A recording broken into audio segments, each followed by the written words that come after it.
Good morning दोस्तों। SBI securities के morning podcast में आप सभी का स्वागत है।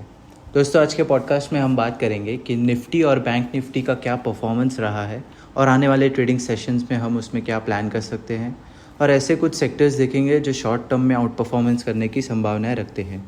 तो आइए सबसे पहले निफ्टी को देख लेते हैं। दोस्तों, पिछले हफ्ते बेंचमार्क इंडेक्स निफ्टी ने एक नई ऑल टाइम हाई लेवल 25,333 को टच किया, लेकिन हायर लेवल्स पर टिक नहीं पाया और शार्प प्रॉफिट बुकिंग देखने को मिली।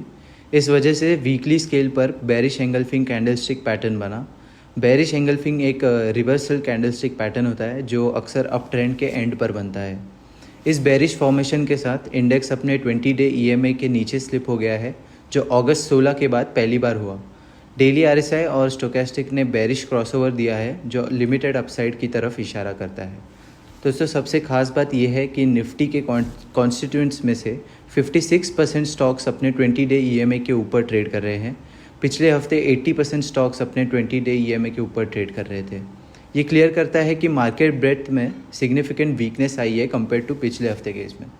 दोस्तों, निफ्टी के क्रूशियल लेवल्स के बारे में बात करें तो हमारा मानना है कि 24,500 और 24,400 का जोन इंडेक्स के लिए क्रूशियल सपोर्ट का काम करेगा, क्योंकि यहाँ 50-डे EMA और 61.8% फिबोनाची रिट्रेसमेंट लेवल का कॉन्फ्लुएंस है, जो 23,894 और 25,334 के अपवर्ड रैली का है। अगर इंडेक्स 24,400 के नीचे स्लिप होता है तो अगला सपोर्ट हमें 24,100 और 24,050 के जोन में देखने को मिलेगा। दोस्तों, ऊपर की तरफ रेसिस्टेंस अब लोअर जोन 25,050 और 25,100 में शिफ्ट हो गया है। दोस्तों, ये हो गया निफ्टी के बारे में। अब आता है बैंक निफ्टी पर। पिछले हफ्ते बैंक निफ्टी 51,750 मार्क को क्रॉस नहीं कर पाया और उसके बाद शार्प करेक्शन देखने को मिली। फ्राइडे को ये अपने 20 और 50-डे EMA के नीचे स्लिप हो गया। ये एवरेजेस नीचे जाने लगे हैं, जो एक बेरिश साइन है। बैंक निफ्टी का परफॉर्मेंस पिछले कुछ हफ्तों से फ्रंटलाइन इंडाइसेस के मुकाबले काफ़ी कमज़ोर रहा है। दोस्तों, सबसे खास बात यह है कि रीसेंट पुल बैक के दौरान डेली RSI 60 मार्क को क्रॉस नहीं कर पाया और शार्प डिक्लाइन देखने को मिली।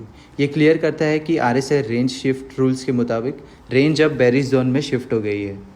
दोस्तों, 100-डे EMA का जोन 50,200 और 50,100 इमीडिएट सपोर्ट का काम करेगा इस इंडेक्स के लिए। अगर इंडेक्स 50,100 के नीचे टिकता है तो और सेलिंग प्रेशर आ सकता है। ऐसे में ये शॉर्ट टर्म में 49,600 और 49,100 के लेवल्स को टेस्ट कर सकता है। दोस्तों, ऊपर की तरफ 20-डे EMA का जोन 51,050 और 51,150 इंडेक्स के लिए इमीडिएट हर्डल बनेगा। दोस्तों, अब बात करेंगे इंडिया विक्स के बारे में। पिछले हफ्ते इंडिया विक्स में 14% का शार्प राइज देखने को मिला, जो शॉर्ट और लॉन्ग टर्म मूविंग एवरेजेस के ऊपर ब्रेक हो गया। इस राइज का मतलब है कि मार्केट वोलेटिलिटी काफ़ी बढ़ गई है और मार्केट का मूड अब काम से अनसर्टेनिटी की तरफ शिफ्ट हो गया है। इसका मतलब है कि ट्रेडर्स को नियर टर्म में मार्केट में ज़्यादा फ्लक्चुएशंस के लिए तैयार रहना चाहिए। 15.8 और 16 का जोन इंडिया विक्स के लिए इमीडिएट हर्डल का काम करेगा।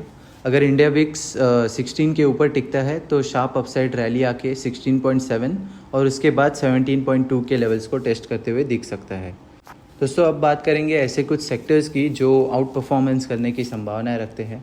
Technically Nifty health care, Nifty pharma, Nifty IT और Nifty consumer durable frontline indices से आउट परफॉर्मेंस दिखाने के चांसेस है। इसके अलावा पेंट स्टॉक्स भी शॉर्ट टर्म में आउट परफॉर्म करने के चांसेस रखते हैं। दूसरी तरफ निफ्टी CPSE ने डेली स्केल पर सिमेट्रिकल ट्रायंगल पैटर्न का ब्रेकडाउन दिया है, जो बेरिश साइन है।